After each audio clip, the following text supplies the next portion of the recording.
हरे कृष्णा। मैं अभिषेक मिश्रा आपके समक्ष फिर से एक नई ज्ञान की बात लेकर के आया हूँ। तो आज का टॉपिक का नाम है अपने दुखों का अंत कैसे करें। कैसे होगा हमारे दुखों का अंत।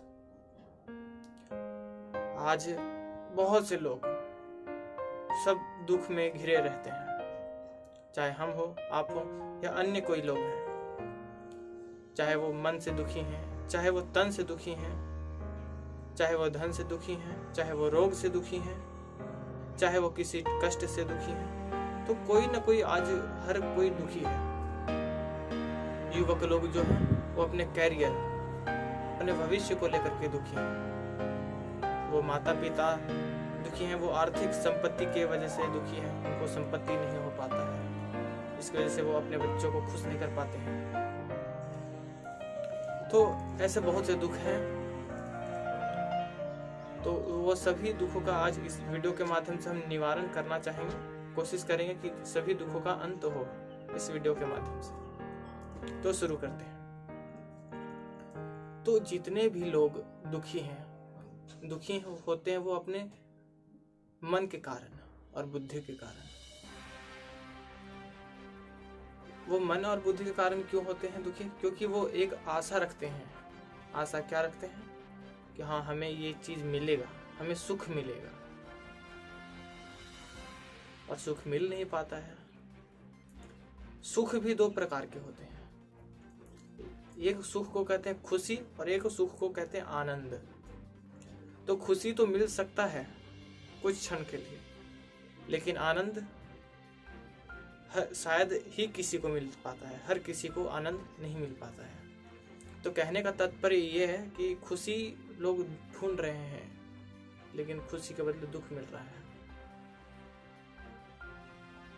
सुख ढूंढ रहे हैं लेकिन दुख मिल रहा है। आनंद ढूंढ रहे हैं लेकिन आनंद मिल नहीं रहा है। क्यों? इसका रीजन क्या है?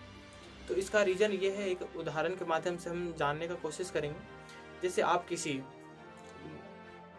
आटे की दुकान में जाते हैं और आटे की दुकान में आप जाकर कहते हैं कि आप 1 किलो हमें सब्जी दे दीजिए,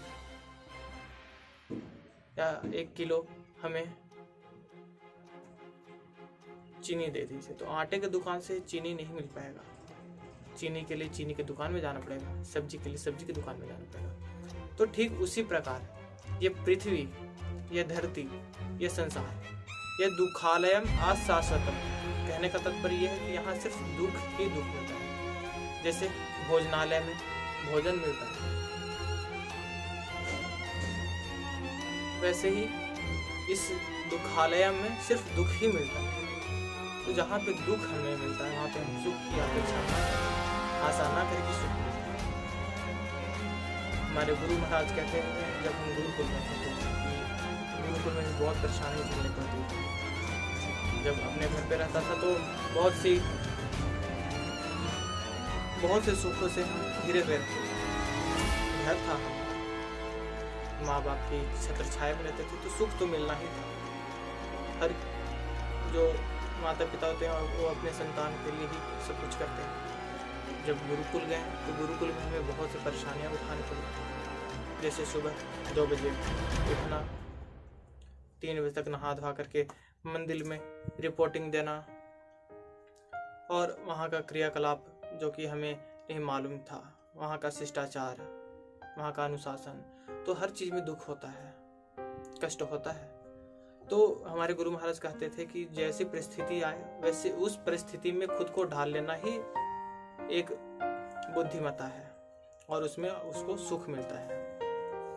जैसे जो आर्मी लोग होते हैं, हमारे सुरक्षा कर्मी जो होते हैं, उनके जीवन हर कोई नहीं जी सकता है, लेकिन जो आर्मी का ट्रेनिंग ले चुका है, जो उस परिस्थिति में ढल गया है, तो वो उस चीज़ को आराम से जी सकता है। तो ठीक उसी प्रकार ये संसार दुखालय है। तो दुखालय में क्या मिलेगा? दुख।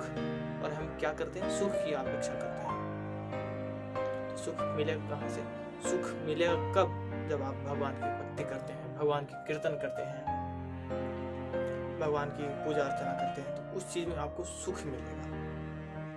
लेकिन अगर आप इंद्रिय तृप्ति करेंगे, आप भोग करेंगे, तो उसमें आपको सुख नहीं मिल बल्कि दुख मिलेगा। तो और बहुत से लोग हैं कि आप लोग धन से हैं दुखी, तो अगर आप धन से दुखी हैं तो भगवान के लिए धन आप कुछ दान कीजिए, आप भगवान के कामों में अपने धन को लगाइए। तो आप जब अपने धन को आप भगवान के काम में लगाएंगे तो भगवान खुश होंगे कि हाँ, ये हमारा दिया हुआ चीज़ ये हमें लगा रहा है, ये ईमानदार है। जैसे आपके पिता आपके लिए कुछ लाते हैं, आपको कुछ देते हैं, तो आप उसमें से थोड़ा बहुत या आधा उसको आप अपने पिता को देते हैं, तो आपके पिता बहुत खुशी होते हैं कि हाँ, मेरा बेटा हमको दे रहा है, हमको पूछ रहा है, हमको ये कर रहा है। तो ठीक उसी प्रकार भगवान हमारे पिता हैं, वो हमारे दाता हैं, वो हमें दे रहे हैं, तो हमें उनको कुछ देना चाहिए, अपना धन का अंश, जिससे हमारा बढ़ोतरी होगा। ठीक उसी प्रकार जो तन से दुखी हैं तो वो अपने तन को, अपने इस बॉडी को भगवान के सेवा में लगाएं। जैसे भगवान के मंदिर को साफ करें, भगवान के लिए उनके प्रसाद के लिए फल काटें, उनके प्रसाद में हाथ बटाएं, उनके प्रसाद को बनाएं, उनके भोग बनाएं, फिर भगवान को ऑफर करें, उनको चढ़ाएं, उनको भोग लगाएं, फिर भगवान उनके तन को ठीक कर देते हैं। कोई मन से दुखी है तो मन से क्यों दुखी है? क्योंकि मन में वो अनंत चिंता रखे हुए रहता है। किस लिए? कि हाँ, हमारा कैरियर कैसे बनेगा, हमारा ये चीज़ कैसे होगा, वो चीज़ कैसे होगा, हर चीज़ में वो लगा रहता है। अगर हमें चिंता करना है तो किसका चिंता करना है? श्याम सुंदर का चिंता करना है। अरे वाह, श्याम सुंदर की वो पगड़ी कितनी अच्छी थी, श्याम सुंदर आज कितनी अच्छी तिलक लगाए हुए थे, उनकी कमरधनी कितनी अच्छी थी, उनका फूल माला कितना अच्छा था। ऐसे चिंता करें तो हमें जो लोग मन से दुखी हैं, जो लोग अपने मन को स्थिर नहीं कर पाते, मन से दुखी है, तो उनका टेंशन देखिए, क्योंकि टेंशन तो भगवान से कृष्ण का ले रहे हैं। तो इसलिए, और जो लोग आज यूथ लोग को देखिएगा कि थोड़ा सा वो किसी भी पढ़ाई में पास नहीं हो पाते, जैसे IIT को ले लें, IIT में बहुत से लोग फॉर्म करते हैं, बहुत से लोग उसका कॉम्पिटिशन देते हैं, लेकिन आगे चल करके प्रीलिम्स मेंस में छड़ जाते हैं, लोग सुसाइड कर लेते हैं, हार मान जाते हैं। वो सुसाइड क्यों करते हैं? नहीं करना चाहिए। वो IIT में फेल हुए हैं, उससे आगे हो सके कि उनको उससे आगे कुछ मिल जाए चीज़ें, तो इसलिए हमें ये तन को नष्ट नहीं करना चाहिए। अगर मानते हैं कि हाँ, वो दुखी हो गए हैं तो भगवान का याद करें, भगवान को याद करने से उनका जो कष्ट होता है वो दूर होता है। तो इसलिए हमें सीधे से इस चीज़ को जान लेना चाहिए कि ये भौतिक संसार में अगर भौतिक चीज़ से हम खुशी पाएंगे या सुख पाएंगे तो सुख मिलने वाला है नहीं, हमें दुख ही मिलेगा। हाँ, इस भौतिक संसार में अगर हम आध्यात्मिक कार्यकलाप करें तो हमें सुख जरूर मिल सकता है।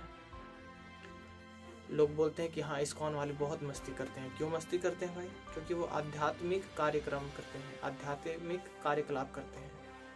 कीर्तन होता है, कीर्तन में खूब झूम झूम करके नाचते हैं, लोग भगवान का प्रसाद पाते हैं, भगवान की सेवा करते हैं, तो इसलिए वो सुख रहते हैं। आप देखे होंगे कि इस्कॉन वाले लोग खूब उछल उछल के डांस करते हैं, हम भी खूब किए हैं कीर्तन में, और लोग भी करते थे, बड़े बड़े ब्रह्मचारी लोग करते थे। तो इसलिए अगर हम भगवान की सेवा करेंगे, भगवान की आराधना करेंगे, उनकी पूजा करेंगे तो हम जरूर खुश होंगे। और अगर हम इस संसार में, इस भौतिक संसार में अगर हम भौतिक कार्यकलाप करेंगे, इंद्रिय तृप्ति करेंगे, भोग करेंगे, तो हमें दुख ही दुख मिलेगा। इसलिए आप सबसे विनती है हाथ जोड़ करके कि आप इंद्रिय तृप्ति ना करें, भोग ना करें, बल्कि भगवान की सेवा करें। हरे कृष्ण।